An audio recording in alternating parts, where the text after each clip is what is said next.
What's going on, YouTube? My name is Ginge TCG or Chris, and today I'm back for another episode of the Battle VIPs podcast, joined by my amazing co-host Avery, as well as a special guest, Chef Husky. Avery, Chef, how you guys doing today? I still can't find the secret box that I own.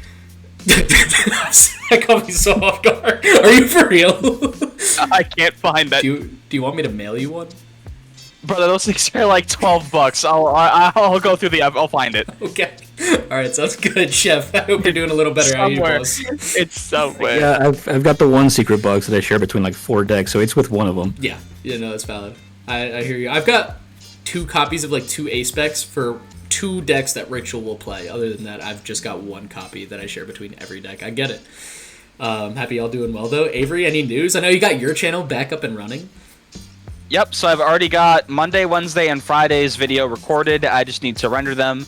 I haven't used DaVinci Resolve before, so finding my way around this is an absolute disaster. Yeah. Sony Vegas was definitely easier, and my totally legit copy just seemed to vanish out of completely nowhere after I set my PC to get fixed. I don't know if he went through and like deleted some shit off of my computer, but all of a sudden I just can't find Sony Vegas anywhere on my computer. So I don't know. I'll have to learn DaVinci. Not good at editing, which is why I try to do as little as possible, if you can tell by the lack of cuts on every episode of this podcast. But yeah, if you're watching this, definitely go check out Avery's channel.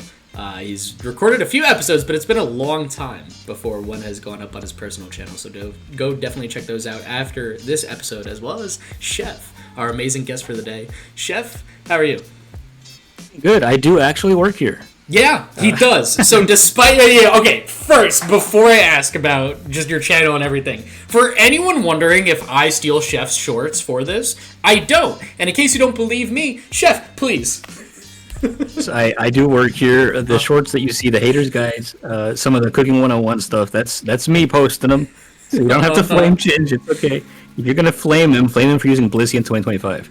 That's valid. You know what? I can't even refute that. I mean, yeah, no, for anyone wondering, Chef is a member of the Draw Pass team. He's been in the YouTube description. I know, like we've mentioned on a couple of the other like podcast episodes and stuff like that he is here, but if this is your first time watching Pseudonym, like he actually has full access to the channel as well, so he does go on his own to post those. So for people commenting like, oh, like you're stealing his videos, it's like super similar to that other YouTuber. I forgot who said that. That was one of them too. I was like, yeah, it is similar. It's the exact same one.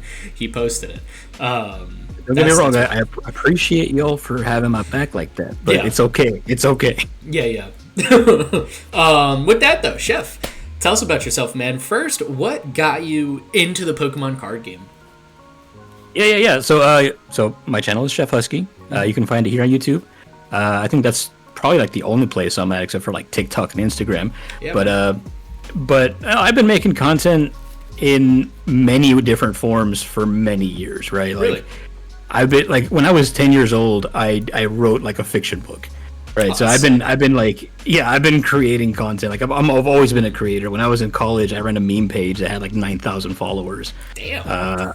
Yeah, like and it was just like stupid memes about like campus life and stuff like that. People loved it. Like I've always loved the dopamine hits from new likes, new comments, it's like I missed that. That's good. And so I figured like I have the Adobe subscription. I'm paying for Adobe Premiere, and I'm not using it. So why don't I just start a YouTube channel with this stupid you're paying for it, surely. I think I was. Yeah, I am. I can show you the receipts. I'm one of like 4 people who actually pays for it. That's why he's got to get the value out of it, man. So what brought you to Pokemon, though? So you've been doing content creation for a long time. You've definitely got a good record with that. But Pokemon itself, what brought you here? Well, I've always been a Pokemon fan. Like, I think before... I've been a fan of the VGC since I was like a child, right? Like one of the first games I ever got was Pokemon Silver. Fire. Yeah. So I was a Gen 2 child, so I could never be a Gen 1er from the start. That's fair. But I play in all of its forms. I play Pokemon Unite, I play Pokemon Go, I play the VGC, I play TCG. Like actively? Or you have? No, I play them all simultaneously. God bless you. I have not played every Pokemon variant simultaneously. Yeah. That is too much for me. I know I think like there's a one couple at a more time. Barely handle one game. Yeah, right. That's Yeah. solid then. Bro, I'm curious. So now that you're on your YouTube platform, if you haven't seen Chef's channel, definitely check it out. I know the first time I got to know him was through the Creators Cook-Off, which I've definitely talked about on the podcast a few times, like when we were getting ready for it, trying to get the advertisements out and stuff like that. But between that, your regular videos, the haters guides, the monthly series you do, like what's your favorite thing that you work on for your channel? Favorite thing that I do are the cook-offs in all of their forms, right? Like, because I do them with other creators. That's true. Which is always fun. Like, I get to highlight people either bigger than me or smaller than me. Like, I don't have a criteria, right? It's not like, oh yeah, you're too small of a channel, I'm not going to do a cook-off with you. Like, I was the small channel just like a couple months ago, right? Yeah. Like, and in every stage of my life, people gave me a chance, and that's really what mattered to me, right? Yeah. Like, I was found, like, when I ran that meme page back in college, I was found by a bigger meme page who shared me, and that's how I got my start. Yeah, like, same thing happens here. Like, I want to be that for somebody else. Like, I want to give everyone who wants one a platform. Anyone who can use it responsibly also. There's that. Yes. Yeah. That's fair. I remember that for the Creators Cook-Off, you said. Like, I remember asking you, it was in what Discord call, I think it was Stu that was in it as well, and I was just asking about it, and Chef was like, yeah, I don't care how big the creators are, like, if they have an account with one follower and they seem like a pretty chill person, like, whatever, we'll get them on. And I was like, oh, like, doesn't matter what, you know, like, if we send it on, like, Twitter and stuff like that. He's like, I don't care what type of platform. If they're here, like, there was the one artist that was gonna play, I don't remember if they actually showed up, but Chef was like, yeah, like, that's fire, like, let's get it on.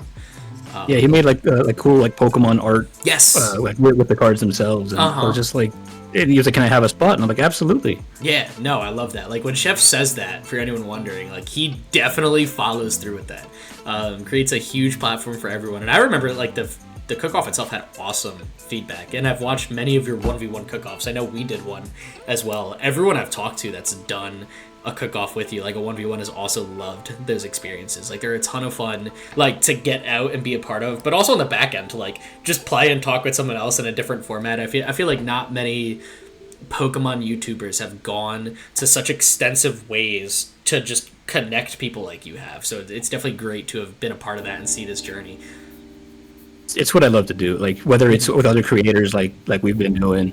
Like I keep a little cookbook, right, where it's got every card that we've ever used in a cook-off. Whether I won, who it was against, like they're all memorable experiences for me too.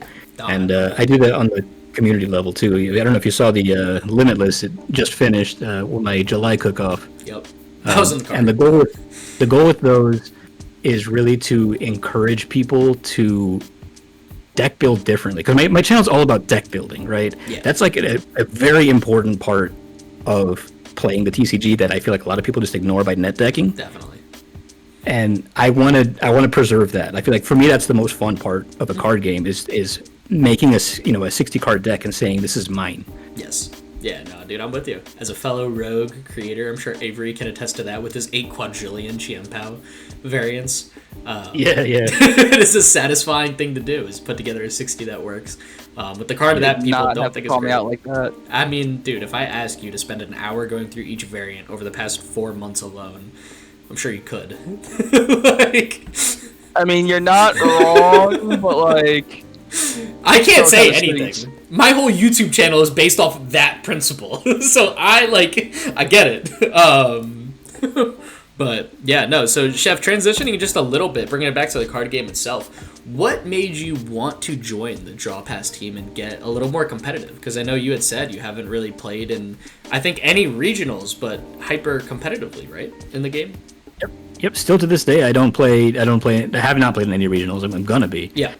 But I take the game super casually, right? Mm-hmm. I play. When I say casually, I mean like I don't play any meta. Like I will avoid the top 6 like the plague. I get it. Right. Like, I was on Marnie until Marnie became like I didn't realize it was gonna be a top 3. Uh-huh. And so as soon as I saw that, I'm like, okay, let me pivot to something else, right? Like if everyone's doing it, I don't want to do it. No, I hear you, man. And you're taking that into a competitive season, right? Yeah, and like I want to kind of use my platform, my Yeah, my platform. I want to use my YouTube channel to really show people that you don't have to play meta to do well. Because there's a lot of people that believe that. A lot of people believe, oh, if I'm not playing Raging Bolt, if I'm not playing Dragapult Guardy, I'm losing. If it's not towards 60, it's an awful deck. No, it's okay. Right. There's other. I want to show people that you can be creative and still be good. Yeah. Nah, dude, I love that. And we're stoked to have the Draw Pass team. Yeah, I appreciate y'all having me, giving me a chance. Oh yeah. Avery, what was that? As long as you end the game by taking all 6 prize cards, it doesn't matter what you put on that field. True. Unless you're playing Snorlax Stall, in which case I hope you don't take any prize cards. I also hope your opponent does not have a card to draw at the start of their turn. Or unless you're playing Raging Bolt, in which case I hope you take 0 cards. That's fair. There's a lot of Raging Bolt hate. Honestly, a lot of meta hate from the 3 of us. I don't think any of us really. Avery will play a meta deck from time to time, but very grudgingly. But I know Chef and I, we definitely do try to stay on the rogue category as much as we can. I think at least a personal goal, or not a personal goal, but something, because that's how I was for all. I've been to 4 regionals. That mindset, I don't play any meta at all. I'm creating my own perfect 60, is something I took to my past 4 regionals. I think something I got over for myself was that, in a sense, for this upcoming year. This is also my first Worlds push, so this is the first time I'm taking these regionals at a much more serious level than I have been. And I probably won't play any of the big 4 decks that we see out. But if there's a deck that's 5th, 6th on the tier that I also feel is a great pick and something I could pilot well, I think that is something I would consider playing. Just because I think sometimes that's just what it takes to do well at a regional. Will I always try to play with a card that I think is not many people are playing, super rogue, pretty niche, in the style I normally did for my past 4 regionals? Yeah, I'll definitely still give that valid effort, but if I can't find one, I'm finding myself frustrated or something. I think that's where I've accepted, you know what, I'm gonna have to play a meta deck at least a couple times to some of these regionals over the next year. And Avery, I know you've been on that mindset too, right? Yeah, absolutely. I think that considering Psyduck's been reprinted, and we'll talk about that a little bit later, my dragons and ghosts are very limited. I think I'm probably going to be able to play Dusknoir in maybe 1 to 2 regionals before that Psyduck gets printed and sort of puts an end to my Dusknoir shenanigans. I think it's just Pit, because I think it'll be legal. The day it'll be legal, assuming it comes out with the mega set, will be Milwaukee, if I'm not mistaken. Yeah, so I have Pittsburgh to play with ghosts, and then it's done for. Yeah. But I haven't really considered playing the top 3. I like Dragapult. I gotta glaze myself a little bit here. I am a pretty decent Dragapult player. Oh, yeah, I will never in my life touch Raging Bolt. Marnie is something that I probably am not going to be playing. I don't really like spread-heavy decks. I feel like that playstyle to me just isn't fun to play against or play with.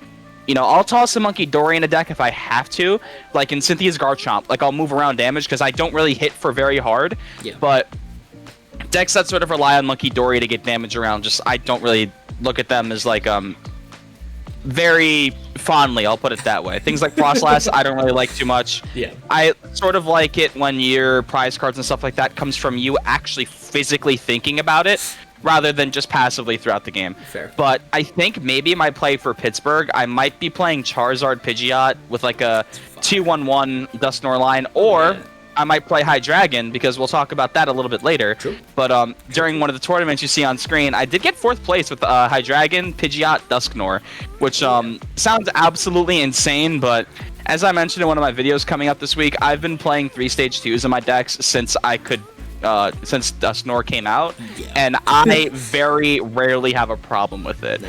As a matter of fact, I have more problems when I don't have Pidgeot and Dusknoir in my build than when I do. Can confirm. As a frequent testing partner. That is very true. And I'm going to take this to use this as a little transition time. What you're staring at on screen is the Draw Pass TCG tournaments. Something, actually, I think the 3 of us really spent a lot of time creating. I know Chef and I have been up for the most amount of tournaments so far, judging them. But on the competitive team side, it was something I wanted to make like the forefront of Draw Pass was we are here for the community. Many of us are content creators, such as the three of us sitting here talking to you right now, and we want to use this platform to kind of spread positivity, help people just become better players, learn more about the decks, different decks, like just learn more about the game. So we created this tournament series for two purposes. One was practice nights for ourselves, but the second was also just to give people a new like casual competitive scene where if they have questions, they don't need to feel afraid to like ask for help. You know what I mean? Like we have a Discord server where we run it through as well. So, if people are like, talking in there, we're always trying to help them out, build a better deck beforehand, fix up a card, talk about a different deck. So yeah, definitely go check out the Draw Pass TCG tournaments. This next tournament will be the last tournament before Black Bolt White Flare comes out. So we've got a few decks that we picked out to talk about today from Black Bolt White Flare. So if you're thinking about playing in one of these Draw Pass TCG tournaments in 2 weeks from now, the following decks will be legal, and I definitely think a few of us will be playing them. I'd imagine like Ty, Josh, other guys on the team like that will be playing some of the big meta decks. Chef Avery and I will definitely be experimenting with some new ones. They'll probably be in the more rogue niche category, but we've got a great representation on the Draw Pass Champion Series tournaments on Limitless. Definitely go check them out, and I'll leave a link to the sign up for the series thing, so you can always see what tournaments are out. It's every Tuesday at 7. It will be in the description down below for both Spotify and YouTube, so if you want to go check those out, that would be awesome. But yeah, Avery, you want to bring us over to the first deck? First deck we're going to be looking at is Superior. So, Chef, this is the deck that you really wanted to talk about. So why don't you bring us over and give us a little idea into how this deck functions? So what I like about Superior is that it's got the same thing that Lilligan has, where it boosts attacks by 20. Yes.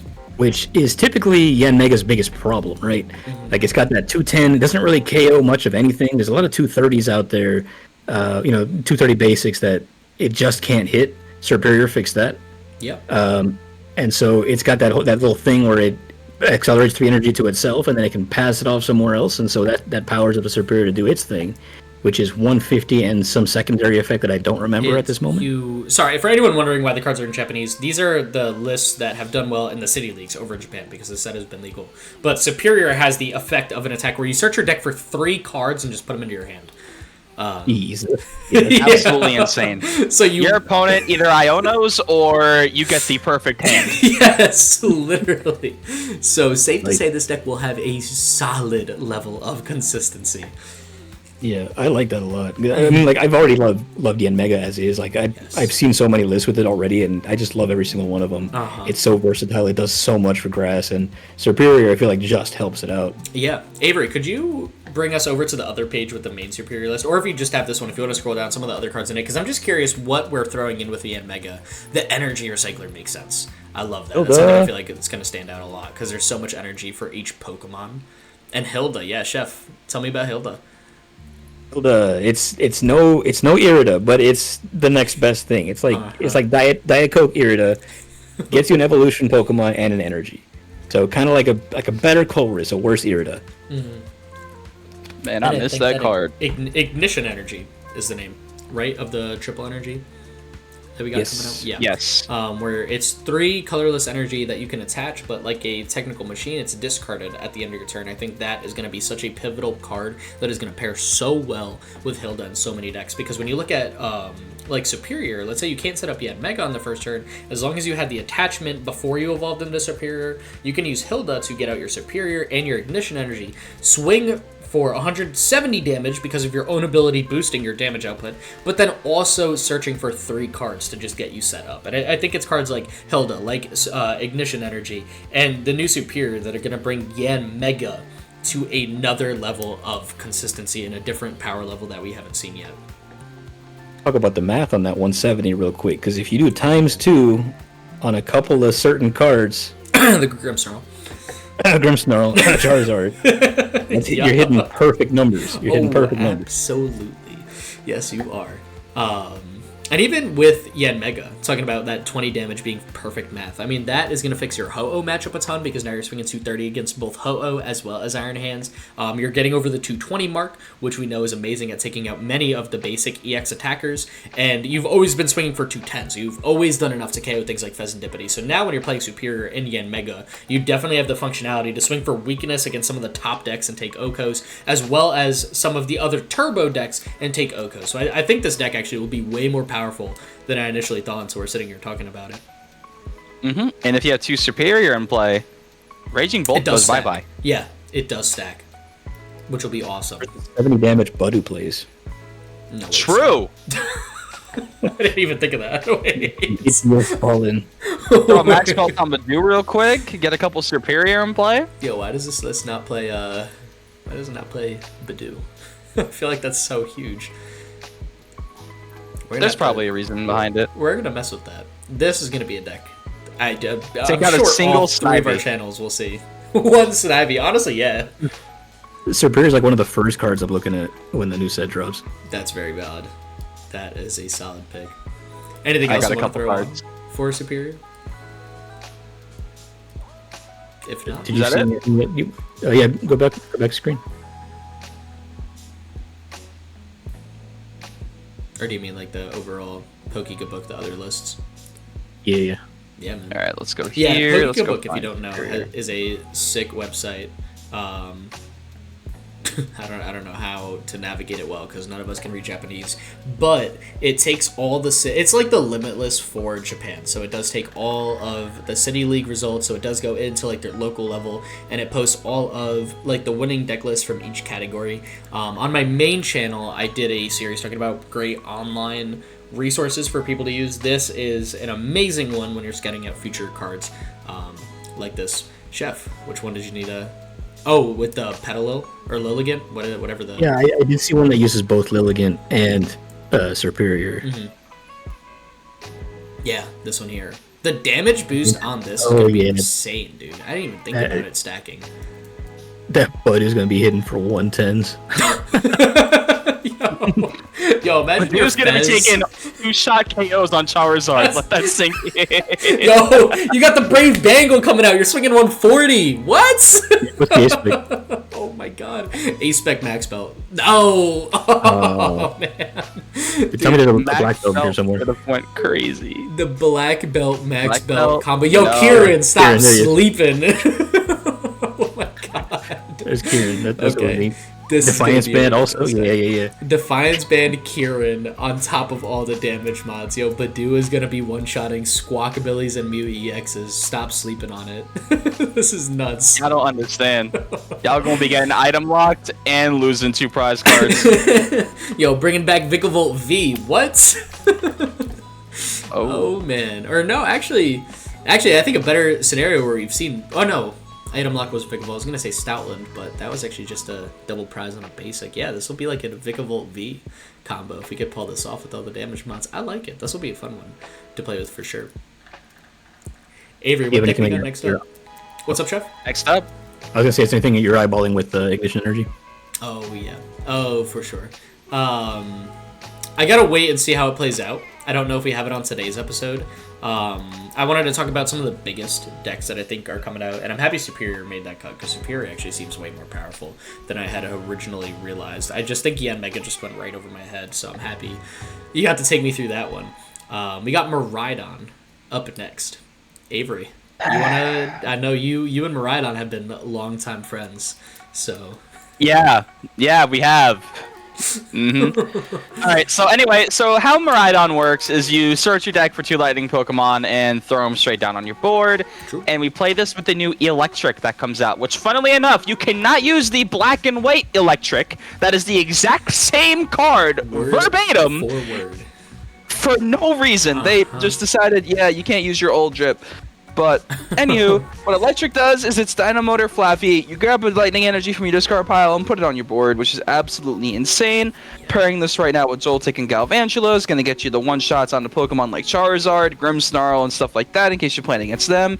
You have your Latias to sort of pivot with your free retreat. You have Iron Hands in here to be able to take the Ampy very much, 2 prize KOs on sort of evolving decks. So basically everything that isn't Raging Bolt in the top tier right now is going to be an evolving deck. Miraidon's not a horrible attacker either. I mean, swinging 220 for 2 lightning and a colorless isn't really the greatest thing. But the Zekrom here... You're up against turbo decks. I mean, Miraidon, it's there for the ability, but it's always been a phenomenal backup attacker. It's a boss KO away from Fezzik, Latios, maybe X, or another Miraidon. So I think in terms of backup options, it carries. We can't sleep on that. But Zekrom is a very funny card. I think it's you may do 30 more damage for each prize card your opponent has taken, and 50. then it does... It's 50. 50 more damage. 50 more damage, and then it does 30 to itself, right? Is that how it works? I think it does 30 to itself. I know its base damage is lower than Charizard's. I think it's 130, but I know for a fact it's 50 more damage for each prize card your opponent's taken. So some intern at the Pokemon company was like, you know what would be fun? Charizard, but in a different font. Let's just make it Zekrom. And this is what we ended up with. We ended up with a basic Pokemon with 230 HP that is going to be one-shotting just about everything in the game towards the end, which is the last thing Miraidon needed, in my opinion. But I mean... so 50 more damage for each prize card your opponent has taken, and this Pokemon does 30 damage to itself, is what it says. Gotcha. So, you're swinging harder than Charizard does in a couple of prize cards.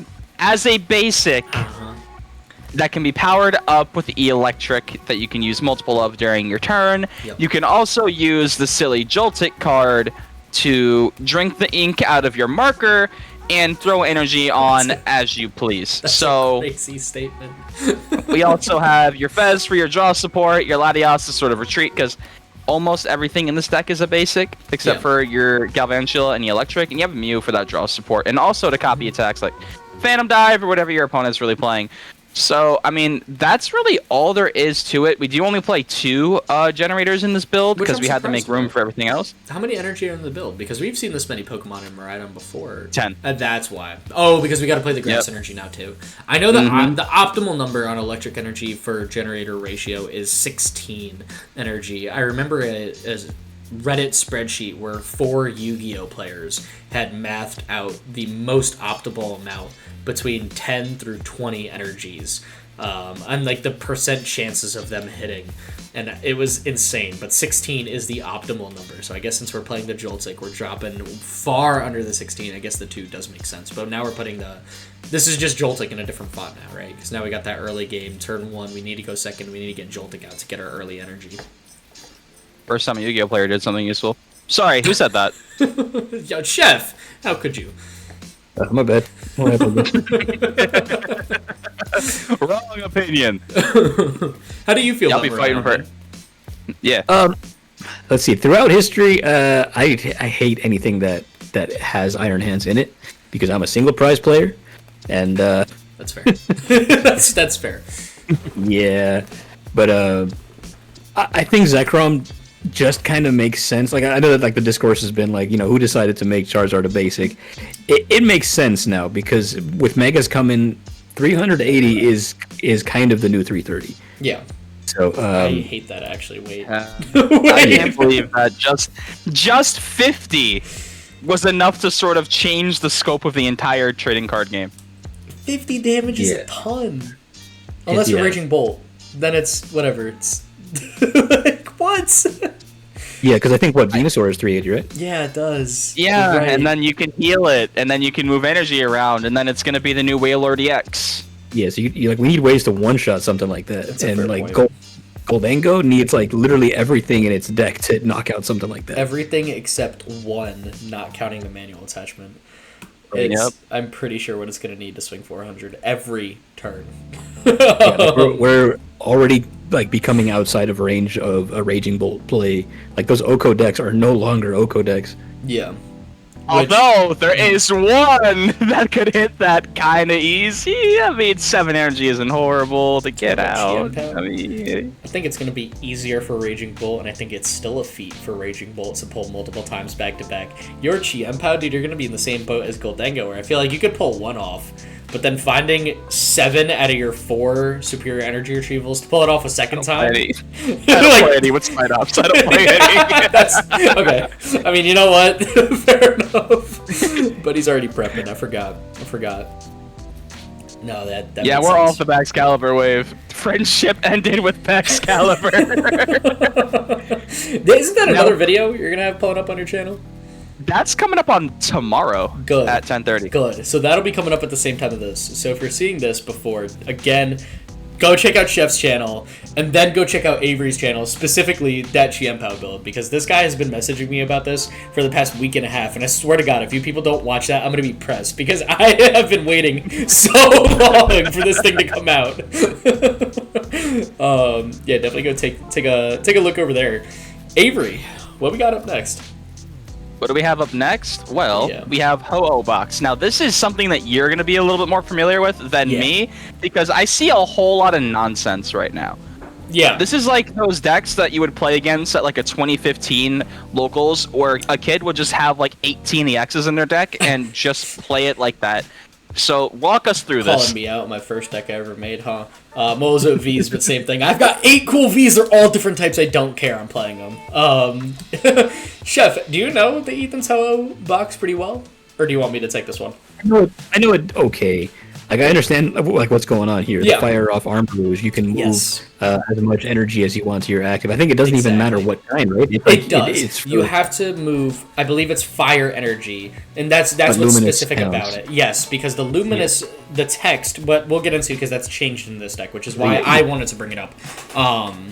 In this deck specifically, Armouge has the awesome ability you can take fire energy from your bench Pokemon and move it on over to your active Pokemon, and rainbow energy if you're getting very finite on like the text. That's not the word I'm looking for, but you guys feel what I mean.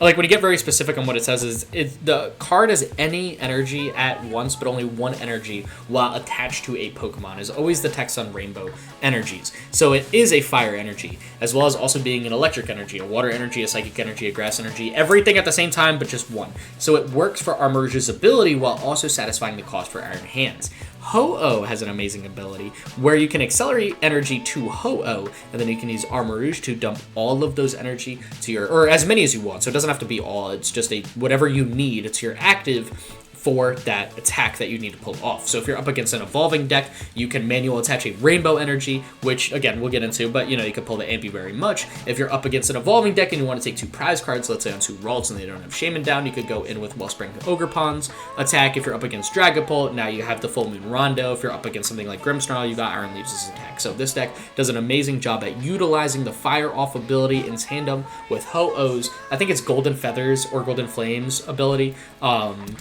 to create amazing type coverage. And I think this deck is one of the best I've ever seen at covering every single type and adapting insanely well to putting in different EX Pokemon that can one-shot different meta decks based on what they're weak to. Now, Avery, if you don't mind scrolling down a little bit for me, we did get a new energy, which is why I think Ho-Oh got even more powerful, and that is it right there, the Prism energy. Luminous energy. If you're familiar, you cannot have luminous energy on a Pokemon with another special energy or it loses its rainbow typing. The Prism energy that's coming out in Black Bolt, White Flare says that it's a rainbow energy so long as it's attached to a basic Pokemon. So if you noticed something about this deck, it's all basic Pokemon except for Armouge, which you never attack with. If you are, you're losing, so it doesn't matter. But now this deck can have multiple Prism energies on any Pokemon. They will not lose their typing, so if there's a situation where you have the Legacy energy and the Prism energy on a Pokemon beforehand that would have caused huge problems, right now it's like, it doesn't matter anymore, you know? Like, we have 2 special energy, it's not ideal, but if that's what you have to do to attack, you're fine. Like, this deck could pull it off, so I think the Prism energy, alongside the Reshiram V giving a stronger fire option than Ho-Oh. I believe it's got a similar effect as Zekrom, if I'm not mistaken, but you might want to fact check me on that. Now you've just got great fire coverage, so, you know, if Archaludon gets pretty popular in the format, or there's a big grass attacker like Superior EX, we now have a fire attacker on top of the Ho-Oh as well, so that will be our Ho-Oh box. A whole lot of stuff. Yeah. Yeah, I that mean, was a long-winded one. You know, like, as somebody who used to play Zorobox a lot, I like this a lot. I love how this deck works. It's a lot of fun, and I think it's very strong. It's decent going first or second because you're playing all basic Pokemon. So if you go first and you like lose the. Obviously, you want to go second because you can take the dunk, but if you go first because your opponent won the coin flip, you could just set yourself up more. Like as long as you could get a Char Cadet down, the world is kind of yours so long as it lives that first attack, and then you can move energy where you need to. And if nothing else, you could just go for a turn 1 attack with Ho-Oh. You know, it's 160 damage. You heal 50 damage from each of your Pokemon, so it's powerful in the spread decks like Grimmsnarl. It's powerful into whatever you want it to be, and it's versatile, which is cool. Absolutely. Chef, what's your favorite attacker in this? Like, what attackers do you think are going to be the ones that stay the most on the Ho-Oh box? If you don't mind bringing me back one more, Avery. Oh yeah, absolutely. Thank you, boss. I think obviously, you know, the Iron Hands is great against anything in the early game. Yeah. We got Wellspring also. If you can pull off one of those plays, it's ridiculous. You know, you can either Saw Block or you can Torrential Pump. Both serve such a similar function. Iron Hands and Wellspring Ogre Pond. Oh, 2 Ralts in play? Funny. Make that 0. Or just like, hey, 1 Ralts, that's 2. Yeah, I mean, we even got like the fire version of Zekrom over here with Reshiram. Yeah. Doing 380 in the late game. Yeah. That is insane. I need to like process that after this episode. I don't know how to feel. Yeah, that's a lot. It's a lot. It's a lot. It's got a little bit of everything. Like you're prepared for Grimmsnarl with the Iron Leaves. You're prepared for Dragapult with the Clefairy. You're prepared for all these grass decks that are now coming out to counter Grimmsnarl. Yep. You're ready for anything, really. I love it. Which is that's what I loved about Zorobox. Yeah. Yeah, no, that makes sense. And I think this is going to be that similar function. It's a shame it's not a single prize deck, but you know what? I mean, the power levels on this, I'm surprised it hasn't taken off and done better in the past few weeks in tournaments, on our end and tournaments in Japan. I feel like people still stay sleeping on this deck, and it kind of blows my mind as to why. I mean, it's just insane. I don't even know really. There isn't really much I can input here because I don't know too much about this deck, but I have played against a couple of Ho-Ohs that play a modern version of the deck, and by modern I mean like sort of what they got right now, and they usually play it with like another Ethan's card. So Ho-Oh, at least from what I've seen, is just there to get your energy out. But from what I'm seeing right here, that's definitely the same. Yeah, it definitely could be something to shape a couple of things up. Oh, for sure. Which one we got up next? Which one we got up next? We got the Disgusting. All right, Chef. Chef, take it away. All right, so Guardy, because Guardy didn't have enough to work with already, we decided we want to give it item lock and tool lock in freaking Jellicent EX over here, which has, let's see, it's a stage 1 270, 80 damage for a psychic and a colorless, but it's, 80 plus... 80. Another 80 if you have like an extra 1 or 2 energies on it. Yeah. Yeah, that's right, in addition to the original cost. So it hits decently hard already. Phenomenal. But what really matters is that you can just have it up and running on turn 2. Oh my gosh. And you're just denying anything. It doesn't need to hit that hard. If you're denying tools and you're denying items at the same time for the measly cost of nothing. For the measly cost of playing the deck the exact same as you have been for 3 years. Like, yeah. And that Frillish also has item lock built into it. Yep. This is going to be one of the decks of all time. I'm curious on your guys' opinion.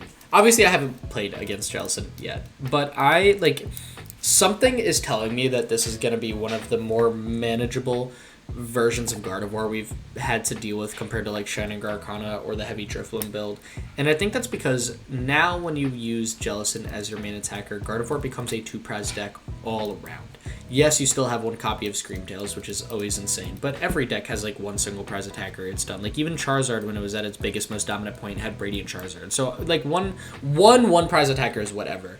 But to me, like, I almost feel like I'd rather deal with this version of Gardevoir because I can 2-4-6 it much cleaner than others. And I'm curious if you guys are there as well. I'm kind of there as well. I mean, as you can see, we don't play Drifloon in this, which and many takes away the blowing up your active for a single prize.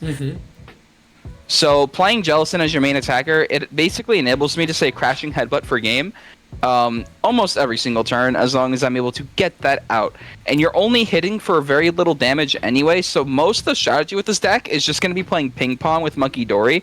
They're not going to be benching a Liz Clefairy most of the time because it's a liability. Fez is going to be sitting there. Yep. Yeah. So unless you're playing Dragapult, Lily's Clefairy isn't going to matter. It's going to be a dead card in their hand. Attacking with Lily's Clefairy is never going to manage an Oko, especially on a stage 2 deck. I mean, you got Cleffa with the Grasping Draw. I've never really liked Cleffa in my builds. I don't believe in drawing cards and leaving a 30 HP Pokemon on the field because that's just Monkey Dory doing what it wants to do and taking an easy KO. The Jellicent isn't really too crazy. I mean, what are you going to hit me for? 160 with 4 energy? Like, okay, dude, congratulations. You did absolutely nothing. I would say assume it's like 210 just because of Monkey Dory damage moving. Like, I would assume that 160, they're going to full heal the damage from the Gardevoir putting the energy down. So we'll say like 210. Yeah, we'll do that. Yeah, which is a lot. Like, that's enough to take out a basic EX, but I don't know. That one Terra Greninja player is probably shaking their fist right now.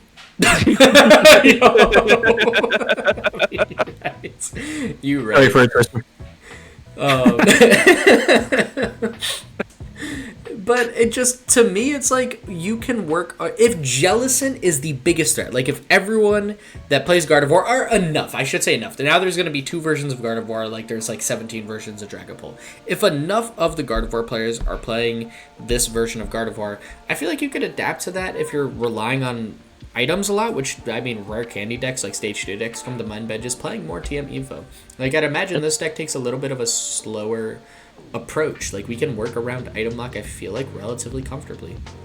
That's what I was going to say, too. I was like, we're getting better and better supporters. Yes. Like, every time. And, like, I'm thinking about, like, how bad does my Team Rocket's Mewtwo deck suffer to this? And I'm like, it kind of doesn't. Because one Ariana, it's all I need. I don't need to put my Bravery Charm on until that thing's dead. Like, yes. Yeah. Like, it's fine. Like, I'm not like, we got Brock scouting in plays with Buddy Buddy. We got Hilda now that can find your evolution Pokemon. Don't necessarily need Ultra Ball anymore. Yeah. You have Jacques still. We've always had Jacques, so if you like put more value on the evolution and you don't want Brock scouting for like the basic capabilities, like if you feel good on that, we still have Jacques. Like there, like you said, there's a lot of supporters. Hilda is coming out. That's another great one because that is the evolution Pokemon you said, right? Or no? Yeah, it finds an evolution and an energy, and like so that eliminates my need for an Ultra Ball and an Earthen Vessel. No, yeah, you're right. I think, I mean, we say this now. There is a reason this is one of the best decks in Japan since Black Bolt White Flare came out. So clearly something about this deck is working an insane amount. And I'm curious if maybe we're oversimplifying it. I can't help but, like, every scenario in my head, I'm like, I still feel like I could deal with item lock. We've been dealing with Badoo before. Not playing High Dragon, that's why. Yeah, play Single Pie's Roaring Moon. They're all weak to dark. Like, the Dunsparce draw engine will draw your Dunsparce draw engine, and you will play the game. That's just Chef's definitely seen me play that enough to know that's how it works. Yeah, no, I'm definitely curious how this variant will fare. I feel like it shakes up the meta for about 2 or 3 weeks, and then we all figure out how to play around it. And I hope that's all Gardevoir becomes. We just learn how to play around it. I feel like for years now, Gardevoir has sat in such a position where it's like, this is a deck that you can't tech for, you can't prep for. It's just, when it was Shining Arcana or Gardevoir, you had things like Zacian V to get the massive numbers to take out Charizard. You had Shining Arcana, which was your draw engine, energy acceleration engine, and a great one-prize attacker. Then it switched because that rotated to Drift Bloom, and you were just one-shotting everything in the active still. With Scream Tails, people realized they could do that in the active or the bench. Monkey Dory got popular. We're like, okay, we're a spread deck now, whatever, like, we got it. So it's like, what else can Gardevoir do? I'm hoping that with this variant, it's exactly that. Now, okay, we could prep for this. We could work around this. This is Cornerstone Ogre Pawnable. Like, something like that. I actually feel like Gardevoir got less consistent when they added Monkey Dory. Yeah, same. I think it got stronger when it works, but its consistency definitely took a hit because I don't think it's meant to be a spread deck. Of course, it functions very well as one because Gardevoir EX is just that busted. I mean, taking energy out of the discard pile is always going to be a phenomenal ability. We've seen that time and time again in the trading card game. But I feel like this variant with Jellicent is going to be the first one that is pretty counterable. Yeah, I don't really see this Gardevoir actually being the absolute best Gardevoir that there is to play. Yeah. I feel like a lot of people are just going to keep playing the Gardevoir that we have now. That's what I mean. Like I'm curious how, after 2 weeks, after we've done our testing, how the Gardevoir breakdown becomes. Are we going to see it like Dragapult, where there's Dragapult Dusknoir, and then just Dragapult, and then a couple people on Dragapult Goldango, a couple people on Dragapult like Pidgeot? Are we going to start to see like a big shift where now there's like 2 to 4 Gardevoir variants? Like, I don't know what's going to be the most popular one. I'm sure some people are going to ride and die by this version, and I could totally see why. It's a great locking ability. I'm just curious like what that breakdown will look like after a few weeks. It'll be sweet. You and me both. Yeah, absolutely. Yeah. There's definitely a lot that can be done here, but it's just a matter of can they actually bring it to the table, literally. Yeah, no, like, yeah. Was there another deck we had, or was that the last one? I think that was the last one for next format, because we talked about Superior, we talked about Jellicent, Gardevoir, we talked about Ho-Oh, and we talked about Miraidon. And Miraidon, yeah, sweet. Yeah. Chef, anything you want to add before jumping to the next one? Next set? Next up, we have the decks from our tournament. Yeah, man. So, Chef, if you want to talk to us about your Brilliant Mewtwo deck. Yeah, so I love this deck, dude. This is, like, I was on Marnie for the last couple weeks before this, and then the more I started seeing people run, like, Crustal Thorns and how badly I lose to Crustal Thorns, I'm like, let me just switch to something else, because you know what doesn't lose to Crustal Thorns? Mewtwo. Look at its ability. It's actually a hindrance to it, because it says you can't attack unless you got 4 Team Rocket's Pokemon in play. If you turn off my ability, I can attack whenever I please. That's so funny. I'm sorry. I played Crystal Thorns for such a long time, and every time someone had Team Rocket deck box, I just conceded. I didn't even wait to see their basic. I'm like, whatever, it's yours. Like, I'm good. You can have these lighter points, all right? Yeah, no, literally. If you want it that bad, boys.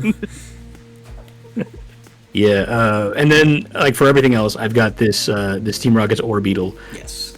where I run a 2-1-2 line of that, and its purpose is to basically challenge my opponent. If you can't hit 330, you're not killing me, because I'm moving that damage somewhere else. And then I've got Picnic Basket, so I can, one play I can do is I can evenly spread it across my board and heal off 180 at once. That's insane. It's essentially the tank build of Mewtwo. He's built to just soak up hits. Yeah. Against Raging Bull, it's like if you can't do the 350 in one go, you're not getting it. Yeah. What does the Orbeetle Absolutely. attack do? Is it a decent backup attacker, if nothing else, or not really? It's a Psychic 2 colorless, and it's 40 damage plus 40 for every energy on the opponent's Pokemon. Okay, that's not awful. That's fine. That's average yeah. psychic attack. It's in a pinch. Hey, you gotta do what you gotta do. Yeah. You know, It almost can like take a lot of Magnezone energy, X. too. What was that? It's almost like Magnezone X. Almost. But it's a single prizer, so I'm not shocked that it's to your Yeah. opponent's active and not your entire opponent's board state. I think that's definitely more balanced. I think Orbeetle would be an insane deck if that was the attack. I think right now it's a solid spot. I like this build, though.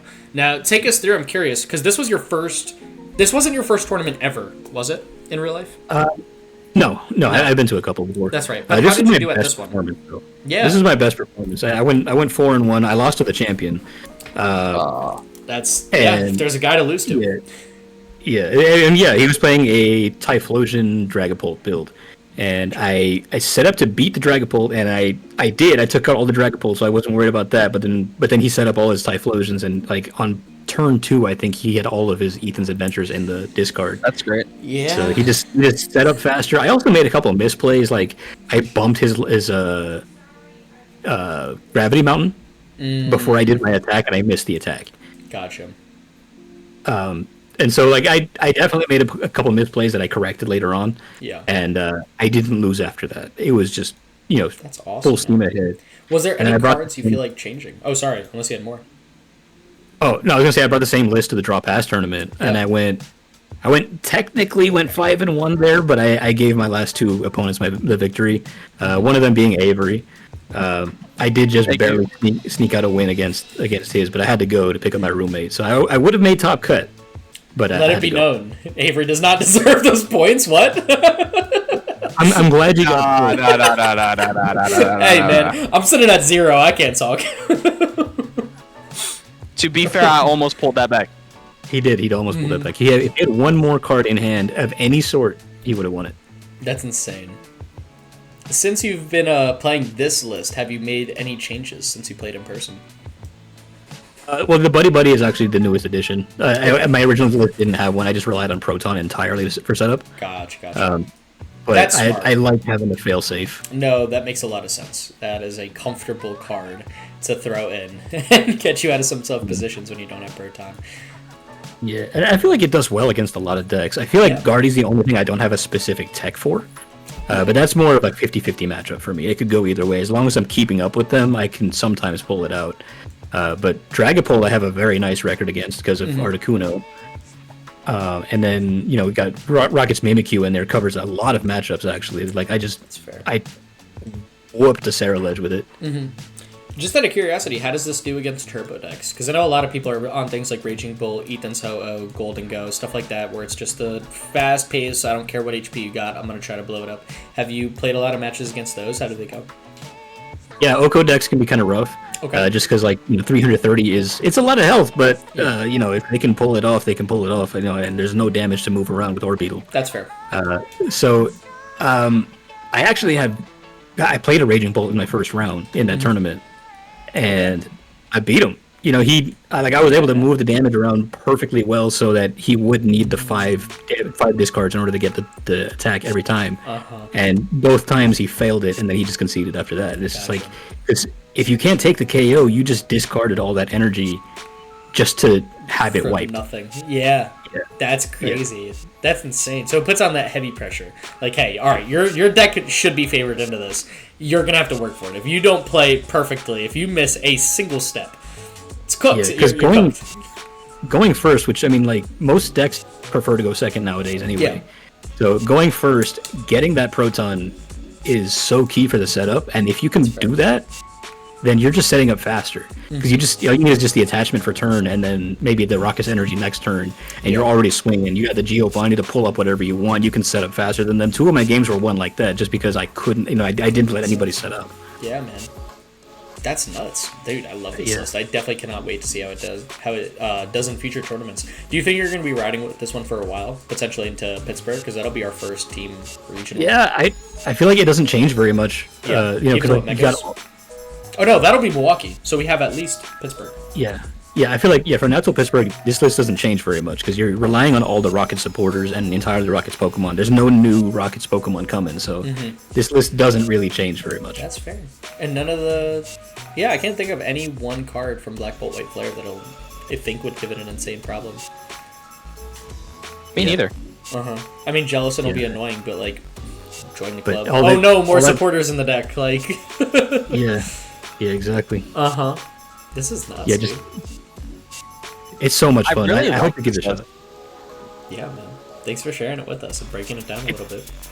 It's the funniest thing too, because like all the people that I had played against in locals were just like, dude, I had never thought about that play before. Right? That boosts Mewtwo up so much. This is kind of sweet. I'm hoping that the sauce doesn't get leaked before I can really make waves with it, but it has been performing in the meta. Haven't you been making concept on it? I hate to break it to you. I have, yeah, but this is the newest build using Secret Box. Fair. Switching to... Oh. I don't know if Avery... Yeah, alright, that's fine. Avery, if you want to switch over to mine, and then we can finish up on your breakdown. All 3 of us played in a tournament this past week. Oh, never mind. Hey. Alright. Sorry, I'm recording right now, and anyway. No. So I think what we're going to talk about next is we're going to talk about your deck that you actually brought to your recent local tournament. It was Blissey. I did not come up with the list in typical Chris fashion. Chef, I don't know if you know this about me. I will second guess my deck choice up until the minute of play. And I have... so far, my record is creating a deck list at 2:37 in the morning. I did double check that on Arcanine before this recording. But at 2:37 a.m. was when I created and submitted my list for a regional, day of. And yeah, I will always question everything. I know the day before this tournament that I went to where I ended up on Blissey, I was trying to play different. I think I was trying to play Avery. What was the two? I was between Archaladin, Scizor, and then I think there was another that I was trying to test, and just none of them felt great.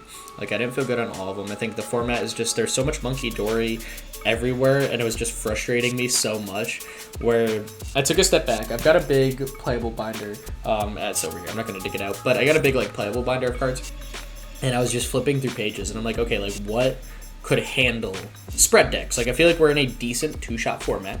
You know, there's Raging Bolt, but when you take aside Raging Bolt, like, many of the cards are really looking for that spread damage, that two-shot damage, like, what could handle that? And I'm like, oh, Blissey. That's a good ability. And I'm like, oh, wait, Blissey and Monkey Dory. I don't want to play Monkey Dory at all, but you know what? If I'm going to play it, I'm going to use more Monkey Dory than anyone, you know, for the day. And that's kind of where I arrived on this variant for Rigoraph, pretty much solos, Raging Bull, Ethan's Ho-Oh Box, all the decks that are big on one-shots. And if you're like, oh, but Golden Go gets around the Rigoraph because it's an evolution in one-shots, you're right. Golden Go also has 6 abilities on the field at once, so Cornerstone Ogerpon deals with that too. And anything that two-shots the deck, like Grimmsnarl or Dragapult, which are my 2 best matchups, Blissey deals with, because you swing for 180 or 200 damage. I move essentially 120 damage off a turn, if not 90. Between all my Monkey Dories and energy switches, and then, or Happy Switch, excuse me, the ability, and then, yeah, I just swing for 1-shot or 2-shot on a lot of things, and I ended up also going with a pretty solid record. I was tied for 9th. I did go 3-2. One of those matches was against Gardevoir, which is definitely this deck's shakiest matchup, and then one of those losses was against Crustle Iron Thorns, where, like, the matchup isn't great. I think that was one of my first time playing against the matchup, and I realized how valuable for Monkey Dory on the field is to deal with that. I think if I had realized that sooner and gone in with 4 Monkey Dory, I think I would have had a better time taking that deck down, just because I heal pretty much as much damage as they do, which is awesome. But I overlooked it and ended up with too many Blissey on the field for me, and yeah, did not come away with that one. But the hard matchup, definitely playable. And yeah, this was the 60. She worked. It worked. So when you play a deck like this, what's sort of your game plan? Like, depending on your matchup, do you just decide to go with Blissey as, like, your attacker and just, like, don't even bother with Frigoraph? Or are there times where you just only try and get your Frigoraphs out? Dude, if I see Raging Bolt or a card that screams Raging Bolt, because the goal is to go second. The goal is to go second, get the Arven down with Precious Trolley and Turbo Energize, or Vessel Turbo Energize, whichever you can do to get more energy down.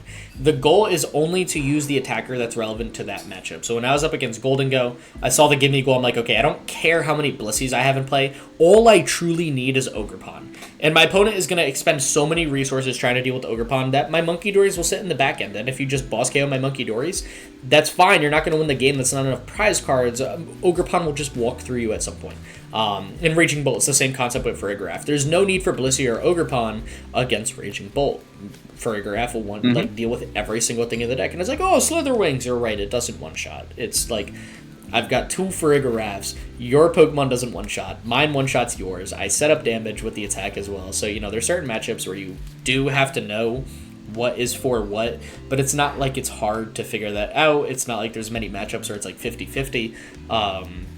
I think for the most part, if you're not an Oko deck, it's a Blissey deck. If you're an Oko deck, it's a Farigiraf deck, and Ogerpon is just your failsafe. Awesome. Yeah.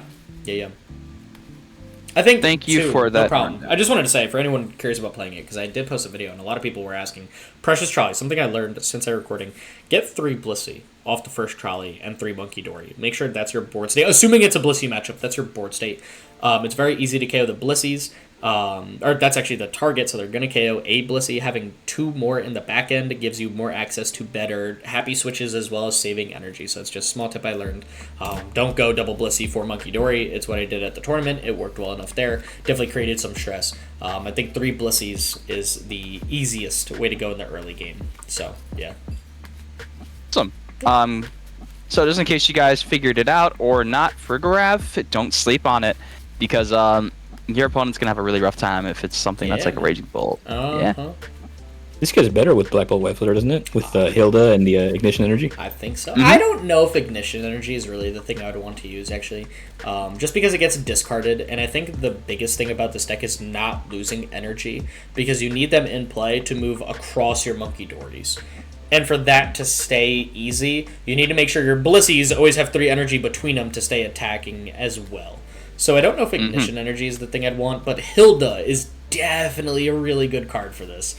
I mean, just taking out like a Blissey and a Fighting Energy. If I got one Blissey and I realized I needed Ogre Pawn, or just a Blissey and a Dark Energy, because I know I'm going to swing this across Monkey Dories. I think that will help a lot more than Ignition will in this deck. Gotcha. Already.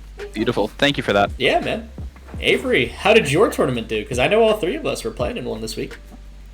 So here is my mess of a list. So for those of you guys who don't know, I am a very big believer in Hydreigon EX. I have been since it came out in Surging Sparks.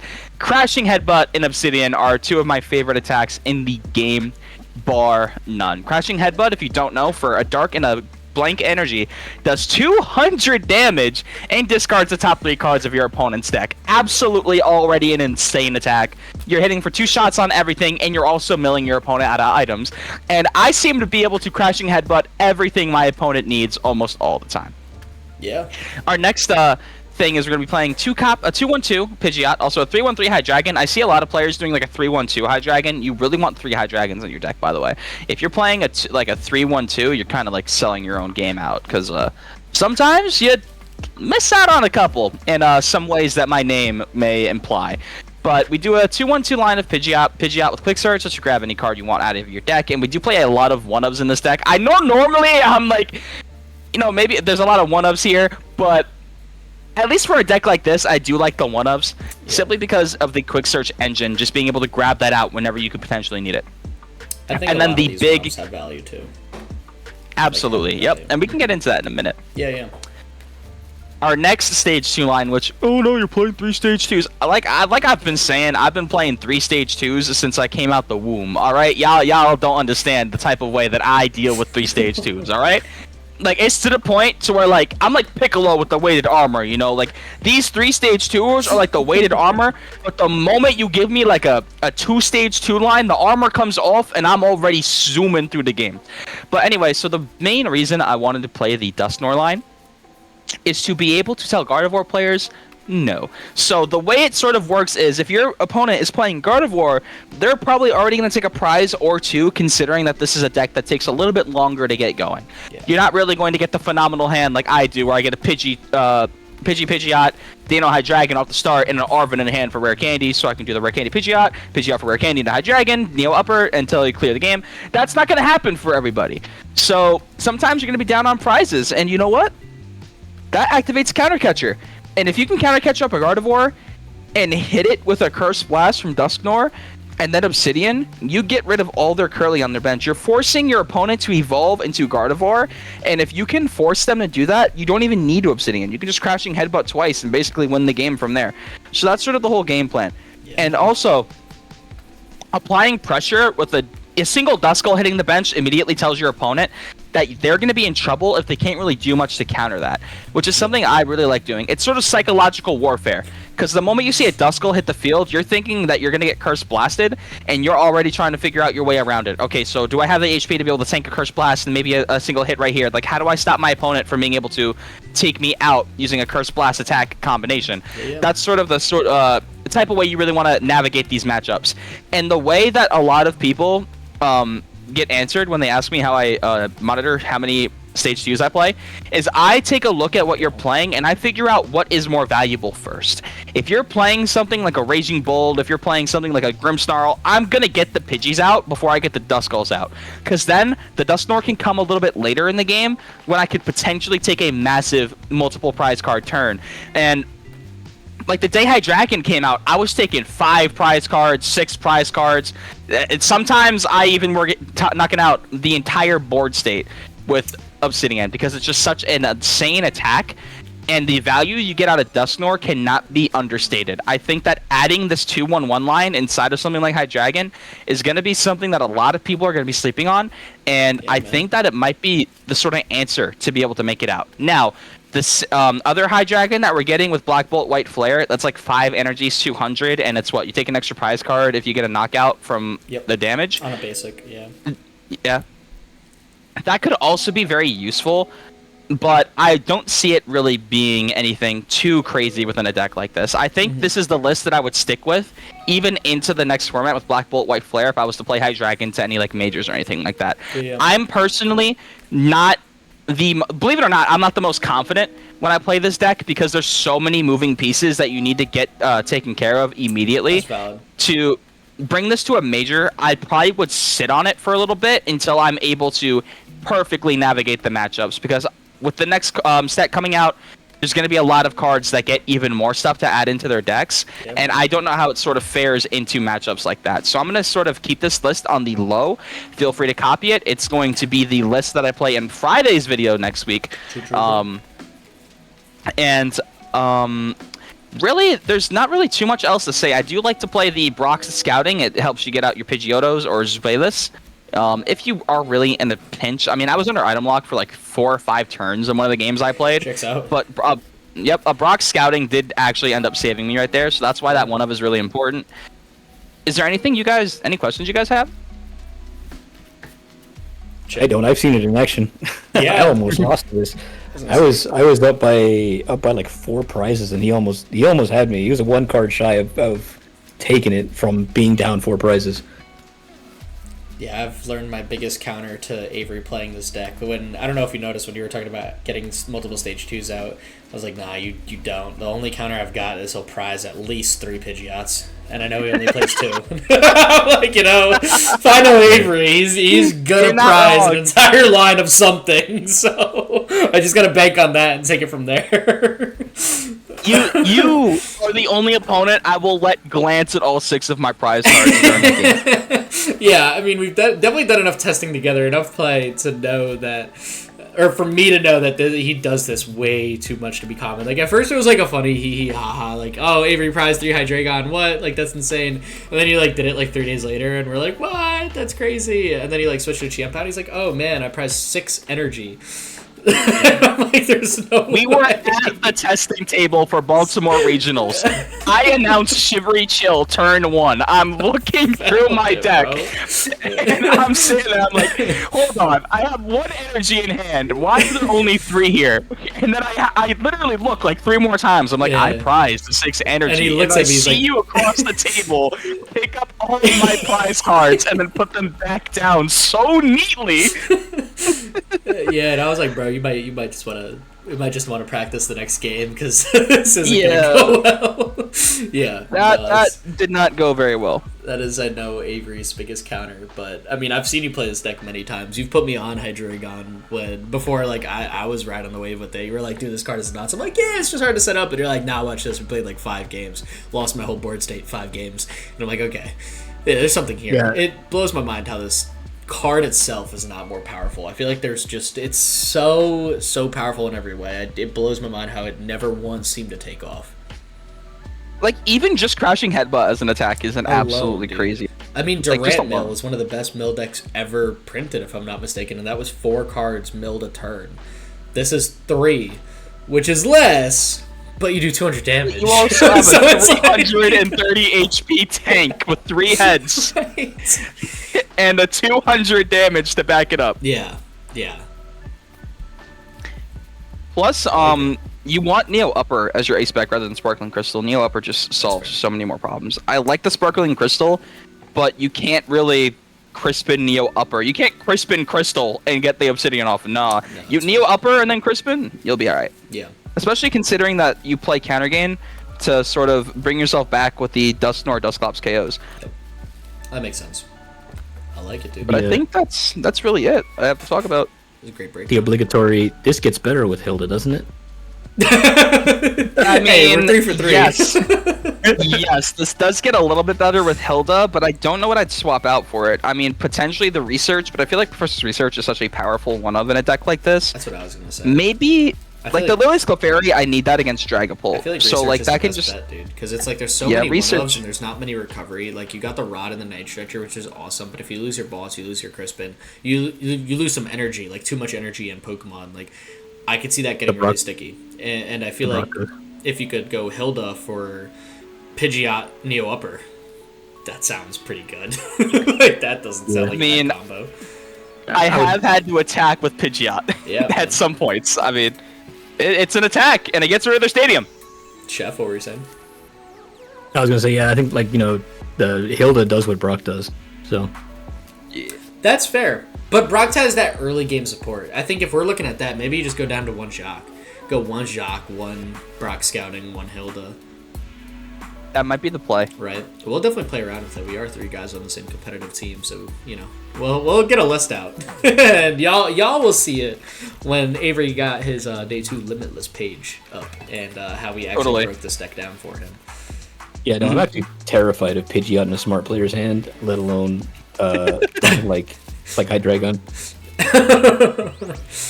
That's so real. Because Pidgeot is it's the bad luck protection, right? Which is Avery's only problem. That's crazy. My biggest op is myself, bro.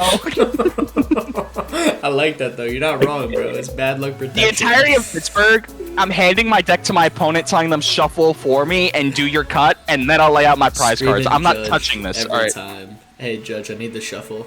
if it's on someone, it's on you, boss. If you prize some for me, I'm revoking your judge status. The Better Business Bureau will be hearing from me. He's a great player that's been held back by some ancient brujeria that has dominated his life. This is the story of Avery, man. I love it. I can't wait to see this deck perform. If we got nothing else to add, I mean, we are on pace perfectly, Chef. Avery, I think we might be ready for Who's That Pokemon. Alright, so I'm hoping when I had to mute myself, Chef didn't really get too good of a glance, because that was kind of unexpected. Was it there? I guess realize. Nobody in my family apparently heard me recording with you guys, but I probably should have made that known. We're going to go ahead and pull up the picture. Chef. Here you go, Chef. Good luck, have fun. Remember, just a small reminder of the rules. You can totally zoom that in more if you need. Just tell Avery. You have 7 questions, 3 guesses, all got to be card related. It is a card in the standard format.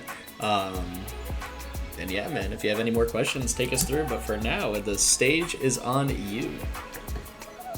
So I'm the kind of person who would use all of my genie questions asking clarifying questions. So no, if you need to clarify the rules at all, please do. Okay, so is this specifically a Pokemon? Oh, yes. It has to be a Pokemon. It's not a we should have went through that. Yeah, my fault. It's in the standard format. It is a Pokemon. Any arts and stuff we have considered fair game. We've done trainer galleries, EX, alternate arts, stuff like that, promo cards.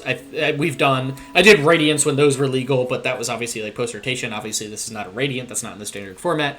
That also doesn't count as a question. Just so you know, your questions have to be card game related. So the typical example I say every episode, you got to ask: is this Pokemon from before rotation? Is this from Scarlet Violet era onward? When Sword Shield was in the format, and it was yes or no. They gotta be yes/no questions. You can't ask, is this Pokemon from Gen 5 or later? Because that's video game related, and we're keeping it to the card game. And a portion of the Pokemon is, in fact, in this clip. That is the other rule. So there is a small portion of the Pokemon in this clip for you. Okay. Yeah. Alright, so, is this an evolution? Yes. Okay. Alright. Is it currently in format? That you don't have to ask that. It is in the format. Oh, okay. Yeah. That's a core rule. Avery knows expanded too well, and I don't. So that was a balancing factor. Does it have an ability? Yes. Yeah. Okay.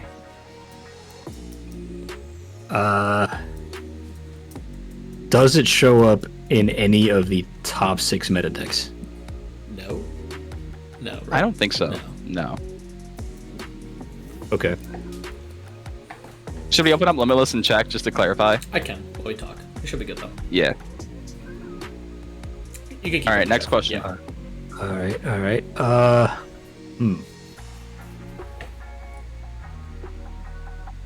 No, we should be good. Okay. Shouldn't be in the top 6. Is it from the last year of sets? Is it what regulation whatever we're on now? I'm gonna say Yes. Aye. Will double check that because I have gotten that wrong with Avery in the past. And that is not my intention. So I will jump back to this question if I look up. I'm going to say yes. If I'm wrong, I will let you know. By that I mean like Journey Together or Destined Rivals. Yeah. Yes. I'm going to double check. It should be there, right, Avery? Yeah. All right. Yeah. Okay. How many questions is that, Avery? Were you keeping count? I wasn't. I want to say 4. Okay. How many more do I have? 3 more. You have 3. Past year. And then Okay. 3 top 6 guesses. decks, ability, evolution, Pokemon. Yeah, that was 4. You got 3 more Okay. questions. Okay.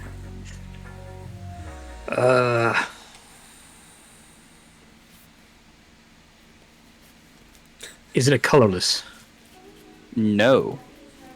Okay.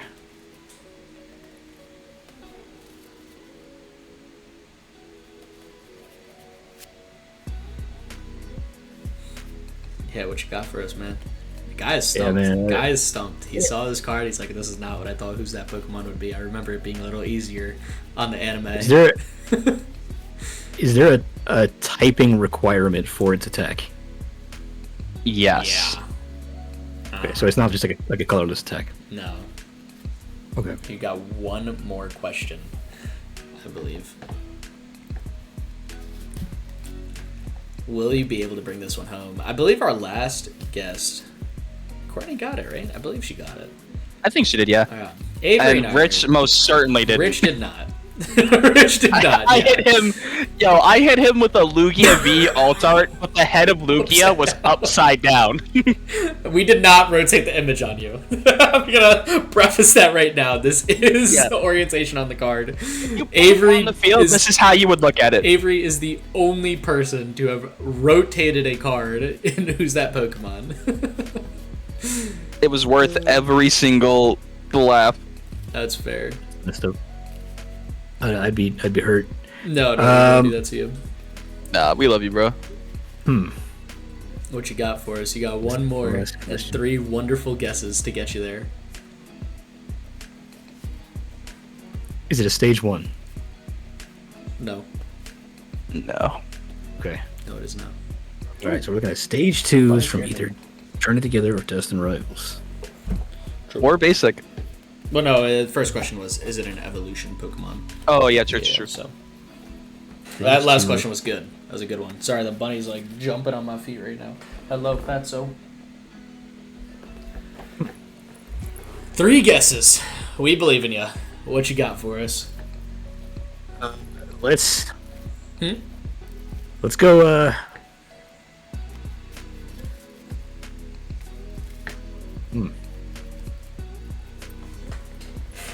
Nidoqueen.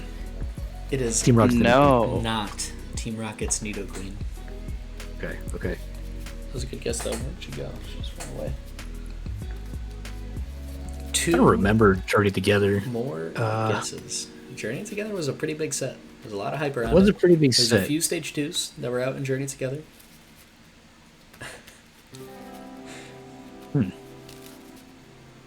Yeah, this game is so hard. This is why I asked before, how good are you under pressure, bro? Because now it's like it comes down to it, it's like, oh man, like there's too many cards out. It's rough. I mean, all right, let's go with let's